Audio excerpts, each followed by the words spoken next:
안녕 얘들아. 오늘은 평소에는 소녀소녀하며 이름답게 바이올린을 잘하는 음악소녀이지만 바이올런스한 소녀로 폭력을 좋아하는 아가씨 집안의 바이올린에 대해 알아보자. 이름 바이올린 생일 8월 10일이며 나이는 13세이다. 오하나노미츠 대학 부속 중학교 2학년으로 렌타로 패밀리 나카지 우토와 같은 반이다. 가족관계로는 부모님이 계시고 첫 등장은 115화에 등장한다. 상당히 위험해 보이는 아가씨 바이올린에 대해 알아보자. 이상적인 남친이 되기 위해 오늘도 스윙 중인 렌타로 우연히도 운명의 대상을 만나게 된다. 부딪히는 도중 다친 그녀는 사과를 하고 헤어지려고 하지만 렌타로는 짐이라도 들어주겠다며 도와주게 되는데 그녀는 사랑의 감정을 느끼게 된다. 이름이 바이올린이라고 소개한다. 부모님이 바이올리니스트라 철들 때부터 교육을 받았다고 한다.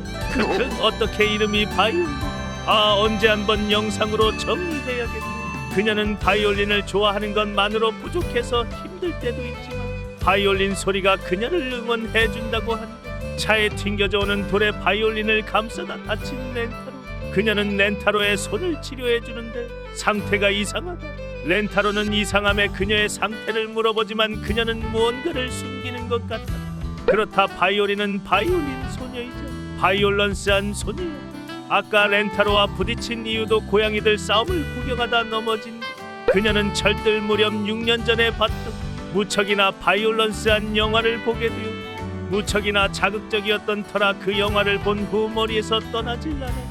결국은 첨단기기로 그녀는 자신의 성격을 개화하였다. 바이올런스예요라고 감탄하면 발음이 기니 바이올런스예요라고 감탄하게 된다. 1시간 늦어진 레슨 시간에 그녀와 렌타로는 오락실에서 시간을 보내려고 하는데 엄격한 부모님으로 모처럼 올 수 없는 그녀는 무척이나 흥분하였다. 엄청 즐거워 보이는 바이올린. 렌타로는 그 모습을 보고 어느 정도 눈치를 채고 있던 것 같다. 그녀는 오락실에서 합법적인 폭력을 즐기고 있었다. 그러던 중 그녀 눈에 들어온 것은 바이오 하자드 게임이었다. 렌타로는 같이 하자는 제안으로 게임을 즐기게 되는데 어릴 적에 보았던 그 세계. 리는 자신의 모습을 해방하고 말았다. 그러나 그 모습을 보고 아무렇지 않은 렌타로. 그녀는 이런 자신의 모습을 아무에게도 보여주지 않았으나 좋아하게 된 사람에게 보여진 게 무척이나 부끄러웠다. 그러나 렌타로는 그녀의 취향을 존중해주며 남에게 피해만 주지 않고 상처만 주지 않는다면 괜찮다고 말해주었다. 솔직히 주인장 입장에서도 남에게 피해만 안 주면 괜찮은 듯하다. 그녀는 눈물을 흘리며 고백을 하게 되고 그녀도 역시 렌타로 패밀리에 들어오게 된다. 그리고 더 이상 숨기지 않게 되었다고 한다. 메데타시 메데타시. 그녀의 아이덴티티는 바로 폭력물, 잔인함을 좋아하는 바이올런스라고 할 수 있다. 애초에 그녀는 앞서 말했듯 바이올리니스트 집앞으로 명가 출신이라 이 부분이 갯매력이라고 할 수 있는데 아가씨로서는 기품있고 바이올린 레슨을 받는 성실함과 바이올런스 같은 취향이 남에게 피해를 주지 않으려는 마음이 아름답고 귀엽다고 할 수 있다. 그녀의 말투에서도 알 수 있듯이 일본어 번역에서는 데스와를 사용한다. 아까 잠깐 나왔던 바이올런스예요, 바이올런스예요를 일본 원문으로 보면 바이오렌스 데스와에서 바이오렌스와로 바뀌었으며 국내판으로는 좀 어색할 수 있는데 일본어 원문으로 보면 줄이는 게 더 나아 보일 수 있다. 특히 칸이 부족할 때는 세요, 원문으로는 스와라 하기도 한다. 그리고 오해할 수 있는 게 그녀는 S측 사디스트는 전혀 아니다. 사디스트를 자신이 상대에게 육체적이든 정신적인 고통으로 성적 쾌락을 넣는 반면 그녀는 직접적이든 간접적이든 묘사든 비유든 자신이 행하든 당하든 다 좋아하기 때문이다. 이후에도 렌타로 몸에 들어간 모미지에게 강압적인 스킨십을 당할 땐 폭력적인 면에서 흥분하는 거 보면 절대 S는 아니라고 할 수. 오히려 이런 면은 M으로 보는 게 맞다. M은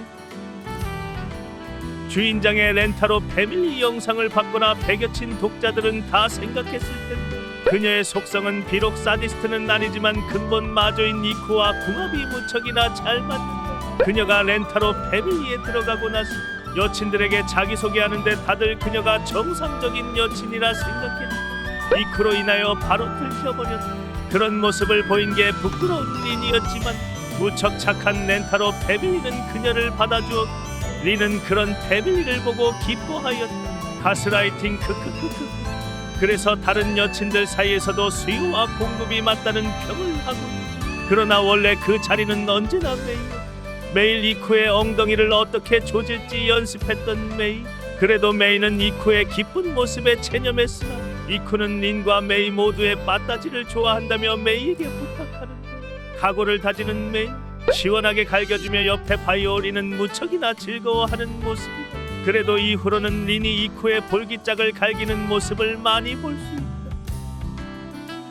그녀의 외견은 처진 눈을 하고 있고 검은색 머리의 눈동자는 붉은색이다. 이 모습을 보면 마치 뱀파이어 같아 보일 수 있는데 거기에 더해서 그녀의 진짜 매력 포인트인 상어 이빨을 하고 있다. 평소에는 잘 안 보이지만 바이올런스 얼굴이 되면 잘 드러난다. 머리 양옆에 리본을 착용하고 있어. 옷가짐은 나가시답게 무척이나 단정하다. 그리고 이런 모습으로 볼 때 성숙해 보이는데 실제로 17권 표지에서 나오는 다음 편 여친 수와 비교해봐도 린이 더 언니가.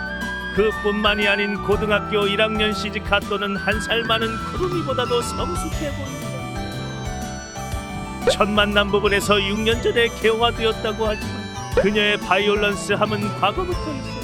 그건 그녀가 철들기 전 바이올런스 한 장면을 본 그녀는 바이올런스한 얼굴을 하고 있었다. 그녀의 아버지는 그런 그녀를 보고 채널을 돌렸으나 마술쇼를 보고 바이올런스에 반응한 걸 눈치챘다. 그 이후로 집안의 바이올런스한 장면은 전면 금지시키는데 그녀는 호빵맨을 보고도 반응하여 백설공주의 독사과를 먹은 장면도, 마트료시카에서도, 인형 가방에서도, 심지어 할아버지들 싸움까지도 반응하여 바이올런스를 지속적으로 금지시킨 결과 더 이상 그녀는 바이올런스에 반응하지 않았다. 처음에 나왔던 마술과 백설공주를 이젠 평범하게 즐기게 된 그렇게 올곧게 자라나 했어. 미미미 편에서 잠깐 나왔지만 바이올린도 미미미와 하카리와 마찬가지로 아가씨 그룹에 속. 난이 그렇게 돼서 아가씨들끼리 데이트 편이 있는데 아가씨들이 동경했던 실바니안 장난, 아니고 너바나 패밀리 장난감을 갖고 노는 데이트를 하게 돼. 즐겁게 노는 아가씨들과 렌터. 바이올린은 이런 장난감에도 바이올런스를 느끼나 보다. 즐겁게 놀고 있는 도중 해방을 놓는 이상한 여자가 나타나는데 렌타로 여자친구들의 장난감을 비난하여 렌타로는 이상한 여자의 비난에 반격하려 하지만 그녀들은 아가씨들답게 상대할 가치가 없다며 무시하자. 그러나 그 이상한 여자는 렌타로를 겁쟁이라고 하는데 그녀들은 분노하였다. 자신들의 욕보다 남자친구의 욕은 참을 수 없는 아가씨들이었다. 렌타로는 아까의 얘기를 꺼내며 무시하면 되는 거 아니냐는 말에 그녀들은 우디르급의 태세 전환을 보여주었다. 이상한 여자를 무찌르기 위해 바이올린은 자신의 장난감 체인소맨으로 변신하여 무찌르게 되는데 이상한 여자는 소름 끼치다며 지레 겁먹지만 귀엽다며 바이올린을 실드쳐준다. 그리고 아가씨들은 완벽한 승리를 취하게 된다. 행복한 렌타로. 개인적으로 총평하자면 아가씨 캐릭터답게 무척이나 울고 상대의 마음을 헤아릴 줄 알며 바이올린 연주는 엄청 뛰어나지만 가끔 튀어나오는 바이올런스 한 면이 엄청 겜모해한 바이올런스 한 바이올린 소녀 바이올린이라고 할 수 있다. 앞으로 그녀의 바이올런스를 기대하며 다음 편 히우미 수편에서 보자. 그럼 안녕.